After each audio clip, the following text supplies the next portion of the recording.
안녕하세요. 디 엑스플레이너입니다. 오늘은 신앙을 가진 사람들이라면 때때로 겪게 되는 아주 깊고 또 고통스러운 경험에 대해 이야기해 보려고 합니다. 바로 영적인 어둠에 관한 건데요. 한 기독교 고전에서 그 지혜를 찾아보겠습니다. 혹시 여러분 중에 정말 하나님을 경외하고 그분의 뜻대로 살려고 애쓰는데도 불구하고 마치 아무도 없는 광야에 홀로 버려진 것처럼 캄캄하고 막막한 어둠 속을 걷고 계신 분이 있나요? 이번 이야기는 바로 그런 분들을 위한 것입니다. 오늘 우리가 살펴볼 내용은 성경 이사야서 50장의 바탕을 두고 있는데요. 정말 놀라운 역설 하나로 시작합니다. 어떻게 하나님을 진심으로 사랑하고 따르는 말 그대로 빛의 자녀가 빛 한 줄기 없는 어둠 속에 빠질 수 있을까요? 참 이상하죠? 이게 바로 우리가 풀어가야 할 첫 번째 질문입니다. 여기서 말하는 어둠이 뭔지 확실히 해둘 필요가 있어요. 이건 그냥 힘든 일이 생겼다거나 뭘 잘 몰라서 겪는 어려움이 아닙니다. 이건 철저히 내면의 상태를 말하는 거예요.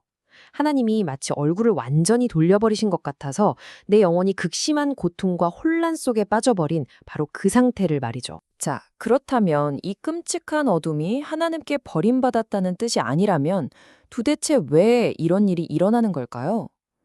이 책에서는 크게 세 가지의 원인이 있다고 설명합니다. 첫 번째 원인은 조금 받아들이기 힘들 수 있지만 바로 하나님 자신에게 있을 수 있습니다. 그분이 어떤 이유에서든 잠시 그 임재의 느낌을 거두어 가시는 거죠. 마치 아버지가 잘못한 아들을 잠시 문 밖에 세워두는 것처럼요. 그렇다고 아들을 내다버리는 건 아니잖아요.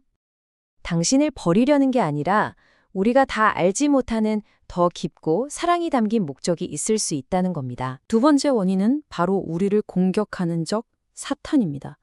성경에서 우는 사자에 비유되기도 하죠.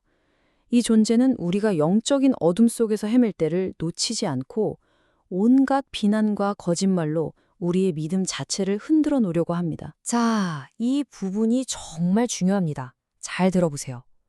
사탄은 우리를 고발하고 참소할 수는 있지만 우리에게 유죄 판결을 내릴 재판관은 아니라는 겁니다. 우리를 괴롭히고 두렵게 할 수는 있어도 우리를 정죄할 권한은 없어요. 그 권한은 오직 하나님께만 있습니다. 그리고 세 번째 원인은 바로 우리 자신입니다. 때로는 우리 자신의 연약한 마음과 생각이 가장 큰 적이 될 때가 있죠. 하나님의 침묵을 분노나 버림의 증거라고 제멋대로 해석하면서 스스로를 더 깊은 어둠 속으로 몰아넣는 겁니다. 이렇게 어둠의 원인들을 깊이 살펴봤는데요.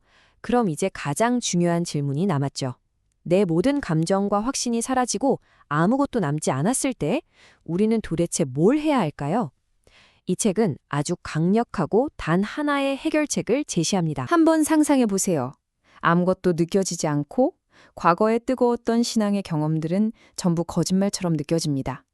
심지어 내 양심마저 나를 향해 손가락질하며 정죄하고 있어요. 자, 이제 정말 무엇이 남았죠? 이 책이 제시하는 답은 단 하나, 바로 주의 이름입니다. 이것이야말로 우리가 죽음의 그림자가 드리운 어두운 골짜기를 지낼 때 기댈 수 있는 유일한 지팡이라고 말합니다. 주의 이름을 의지한다는 건 무슨 마법 주문을 외우는 게 아닙니다. 이건 하나님이 스스로 어떤 분이라고 우리에게 알려주셨는지를 붙잡는 거예요. 내가 지금 아무것도 느낄 수 없을지라도 하나님은 여전히 자비롭고 은혜로우시며 그리스도는 여전히 우리의 의가 되신다는 그 사실, 그분의 변치 않는 성품을 신뢰하는 것을 의미합니다. 자, 이론은 알겠는데 그래서 구체적으로 어떻게 해야 할까요? 다행히 이 책은 이 힘든 시기를 실제로 어떻게 통과해야 하는지에 대한 아주 실제적인 지침들을 우리에게 알려줍니다. 이건 그냥 가만히 앉아서 어둠이 지나가기만을 기다리라는 말이 아닙니다.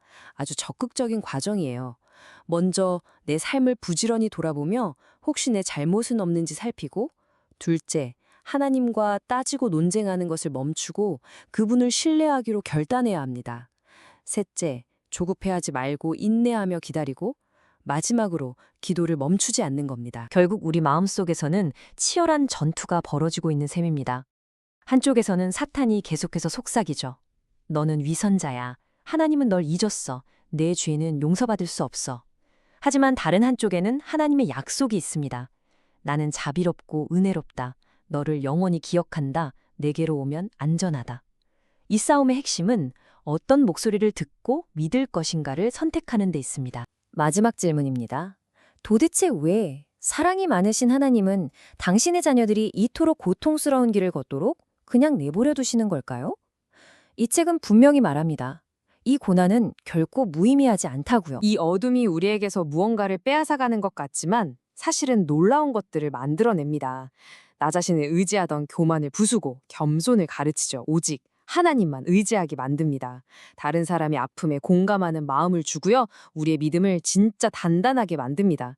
결국 이 모든 과정은 더 큰 기쁨과 위로를 담을 수 있도록 우리 마음의 그릇을 넓히는 작업인 셈입니다. 저는 이 문장이 참 마음에 와닿습니다. 바닷물이 가장 많이 빠져나갔을 때, 즉 썰물일 때 가장 큰 밀물이 들어올 공간이 생기는 것처럼 가장 깊은 고통의 순간이 사실은 가장 큰 위로를 경험하기 바로 직전일 수 있다는 뜻이죠. 그래서 오늘 우리가 함께 나눈 이 이야기의 마지막 결론은 아주 깊은 희망입니다.